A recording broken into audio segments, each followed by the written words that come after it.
Have you ever been told you're too nice, too soft, or just too weak? That was me. My ex-girlfriend, let's call her Sarah, used to say it all the time. She said my kindness was a weakness, that I didn't have a backbone. And for a while, I almost believed her. We were together for 3 years, and I thought we were building a future. I supported her dreams, comforted her on bad days, and always put her first. I thought that's what love was. But in her eyes, I was just a comfortable doormat. The signs were there, I just refused to see them. Late nights out with friends I'd never met. Vague answers to simple questions. The way she'd hide her phone screen when I walked into the room. I told myself I was being paranoid, that I needed to trust her more. Trust. That's a funny word, isn't it? It turned out my trust was just an invitation for her to take advantage of my so-called weakness. The day it all shattered started like any other. I was planning a surprise weekend getaway for us. I even bought her that expensive necklace she'd been admiring for months.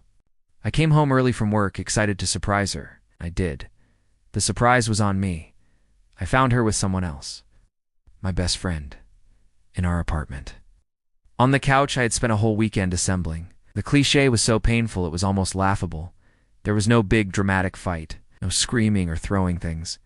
I just stood there, watching them scramble to get dressed, their faces a mix of shock and pathetic guilt.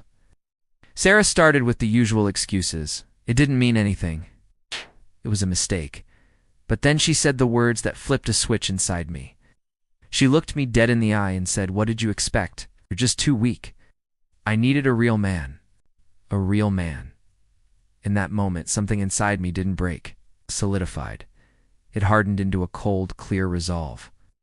Fine, I was about to show her, and myself, what my weakness was really made of. I didn't yell. I didn't cry. I calmly told them both to get out. My best friend couldn't even look at me. Sarah, still arrogant, scoffed and packed a bag, probably thinking I'd be begging her to come back in a day. She was wrong. That night I didn't wallow. I made a plan. My revenge wasn't going to be petty or loud. It was going to be my success. The next day, I canceled her supplementary credit card, the one I paid for. I took her name off the lease. Then I focused on myself. I hit the gym not for a revenge body, but to channel my anger into strength. That softness she hated, I channeled it into my work. I started that business project I had been putting off to support her career. I poured all the energy I had given her into myself. Months went by. I worked harder than I ever had. I reconnected with old friends who were genuinely happy for me.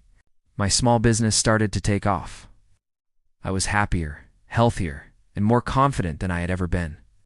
I wasn't doing it for her anymore. I was doing it for me. The best part, she saw all of it.